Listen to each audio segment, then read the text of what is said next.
ব্যাপারে আপনারা এখানে সকলেই অনেকেই বলেছেন। তো আমি খালি এতটুকু বলবো যে ওনার যে নীতি আদর্শ, সেই নীতি আদর্শ নিয়ে কিন্তু আমার রাজনীতির শুরুটা আমি করেছি। ছোটবেলা থেকে যখন আমি বেড়ে উঠেছি তখন আমার বাবাই ছিল আমার কাছে রোল মডেল, উনি ছিলেন আমার হিরো।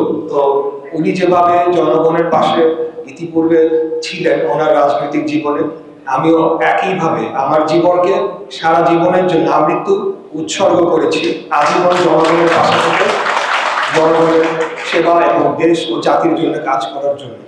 কথা তো অনেক বলা যায়, বিশেষ করে নির্বাচন আসলে রাজনীতিবিদ অথবা আমরা যারা প্রার্থী হই আমরা এসে নানান কথা বলি বা অনেক কথা বলে আপনাদেরকে, ভোটারদেরকে আকৃষ্ট করার চেষ্টা করি। কিন্তু আমি মনে করি যে এই পরিবর্তিত বাংলাদেশে কথার ফুলঝুরি দিয়ে জনগণকে আর বোকা বানানো সম্ভব নয়। তাই আমি বিশেষ করে 24-এর যে রক্তাক্ত গণ অভ্যুত্থান সংগঠিত হয়েছিল তার উদ্দেশ্য ছিল একটা নতুন বাংলাদেশ করা। কি এই নতুন বাংলাদেশ? সেটা হচ্ছে, আমি আমার দৃষ্টিকোণ থেকে আমি যদি বলি যে রাজনীতির ভেতরে যে কলুষিত যে অংশটি রয়েছে, অর্থাৎ রাজনীতিকে যে কলুষিত করে ফেলা হয়েছে, সেখান থেকে উত্তরণ ঘটিয়ে যারাই আমাদের রাষ্ট্র পরিচালনায় যাবে তারা নিজস্ব ব্যক্তি স্বার্থের ঊর্ধ্বে উঠে দেশ ও জাতির কল্যাণকে সর্বোচ্চ প্রাধান্য দিবে এবং প্রয়োজনে তাদের জীবনকে তারা বিলিয়ে দিবে, কিন্তু দেশের স্বার্থ, জনগণের স্বার্থ এবং জনগণের কোনো অধিকারকে তারা কোনোদিনও ক্ষুণ্ণ করবে না। আমি একটু পিছনে ফিরে যেতে চাই যে বিগত 17 বছরে কি হয়েছে। আমরা দেখেছি যে নানান মেগা প্রজেক্ট এবং উন্নয়নের বন্যা বয়ে দিয়েছে, কিন্তু আজকে আমরা ঢাকা শহরের কি অবস্থা দেখছি, আমাদের রাস্তাঘাটের কি অবস্থা। এত বড় বড় ফ্লাইওভার, মেট্রো রেল বানানো হয়েছে, কিন্তু আমাদের যানজট কি নিরসন হয়েছে? হয় নাই, বরঞ্চ দিনকে দিন পরিস্থিতি খারাপের দিকে যাচ্ছে।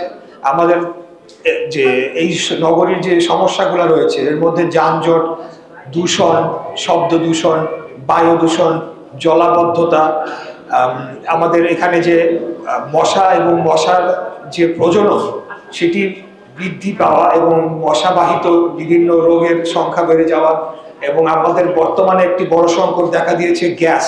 এই গ্যাসের সমস্যাটি আমি যেখানেই যাচ্ছি সেখানে বিশেষ করে যারা নারীরা রয়েছেন, যারা গৃহিণীরা রয়েছেন, মা বোনেরা রয়েছেন, তারা এই গ্যাসের সংকটের কথাটি আমাদেরকে বারে বারে বলছেন।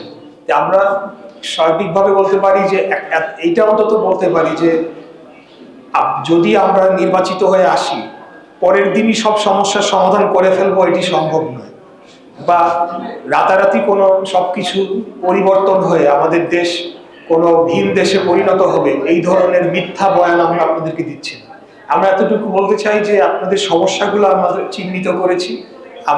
আমি নিজেও এই এলাকায়, আমার বাসা এখান থেকে যেটা বলা হচ্ছে 500 গজ দূরে। তো এই নগরীর সমস্যাগুলোর মধ্যেই আমরা বসবাস করছি।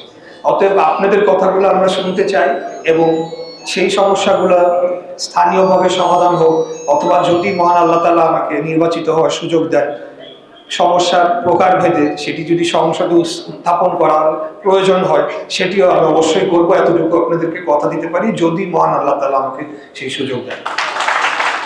এই নীল ছায়াবীথির 50 থেকে 60% হিন্দু ধর্মাবলম্বী ভাই বোনেরা রয়েছেন বলে আমি জানতে পেরেছি।